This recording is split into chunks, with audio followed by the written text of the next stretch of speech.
अष्टम वेतन कमिशन उपरे सरकारक नुआ अपडेट। अर्थ मंत्रालय अष्टम वेतन कमिशन संपर्क में निजर मत स्पष्ट करिछि। केंद्र सरकारी कर्मचारी दरमा एवं पेंशन रे परिवर्तन केबे कार्यकारी हेबो एवं कमिशन केबे तांकर चूड़ांत रिपोर्ट दाखल करिवे बोली आशा करा जाउछि। जानंतु ए वीडियो माध्यम रे। तेणु वीडियो को आरंभ करिबा पूर्वरु आपण समस्त को अनुरोध, जेउ माने ए पर्यंत आम चैनल को सब्सक्राइब करनांती आपण माने एबे ही आम चैनल को सब्सक्राइब करदंतु। आ एई वीडियो को बहुत मात्रा लाइक शेयर कमेंट करदंतु। तेबे चलंतु देरी न करिकि आज वीडियो को आरंभ करिबा। लोकसभा रे उठा जाइथिबा एक प्रश्नर लिखित उत्तर अर्थ मंत्रालय अष्टम वेतन कमिशन गठन, दरमा गठन एवं पेंशन रे प्रस्तावित परिवर्तन एवं यार रिपोर्ट दाखल पाई समय सीमा संपर्क में स्पष्ट करिछि।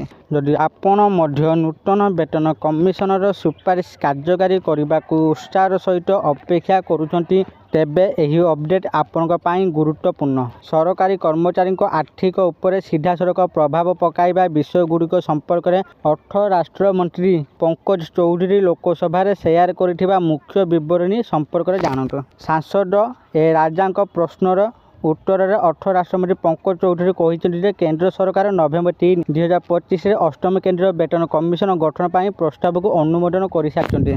सरकार यार अध्यक्ष एवं सदस्य मानक नियुक्ति कर कमिशन वर्तमान कर्मचारी दरमा भत्ता और पेंशन जड़ित समस्त दिग को नहीं यार रिपोर्ट प्रस्तुत कर लगी। अष्टम वेतन कमिशन गठन होबार 18 मास मध्य सरकार को यार सुपारिश दाखल करिवे बोली अर्थ मंत्रालय स्पष्ट करिछि। एही समय सीमा एक सूचना प्रदान करे जे कर्मचारी माननकु सेमानक नूतन दरमा एवं पेंशन गठन चूड़ांत हेबा पई केते समय अपेक्षा करबाको पड़िबो।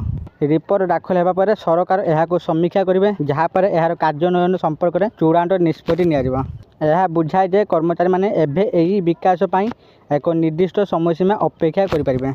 मंत्रालय अनुसार अष्टम वेतन कमिशन अष्टम सीपीसी मूल दरमा, महंगा भाटा डीए एवं पेंशनर संपूर्ण ढांचार समीक्षा एवं प्रमुख परिवर्तन प्रस्ताव देव।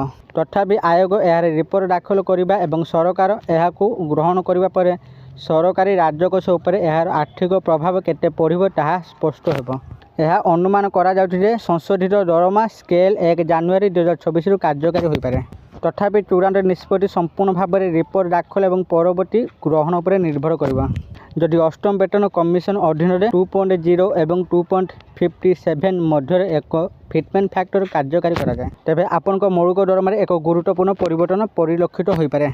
अष्टम वेतन कमिशन दरमा एवं पेंशन उपर परामर्श पाई समय सीमा वृद्धि करछि। अष्टम वेतन कमिशन निकट में स्टेक होल्डर मानक पाई यार 18 सूत्री प्रश्नावलीर उत्तर देवाई समय सीमा वृद्धि करछि।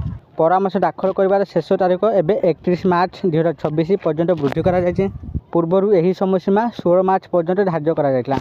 यह बुझाए जे कर्मचारी संघ एवं अन्य संपर्क पक्ष मैंने 31 मार्च 2026 पर्यंत से परामर्श दाखल करें। यही परामर्श उपर आधार करी कमिशन मूल दरमा एवं महंगा भत्ता डीए गठन में परिवर्तन संपर्क में तांकर सुपारिश प्रस्तुत करेंगे।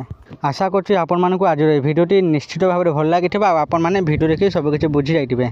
जदि आपण मानकु ए भिडियोटी भल लगी था दयाकोरी ए भिडियो को बहुत मात्रा लाइक शेयर और कमेंट करदंतु। आ जो मैंने एपर्यंत आम चैनल को सब्सक्राइब करनांती आपण मानकु अनुरोध, आपण माने एबे ही आम चैनल को सब्सक्राइब करदंतु। आज पई एतिके फोन देखाबो आ एक नुआ भिडियो रे। सेते पर्यंत मु देबु आपण मानक विदाय नउची। रहुची। धन्यवाद।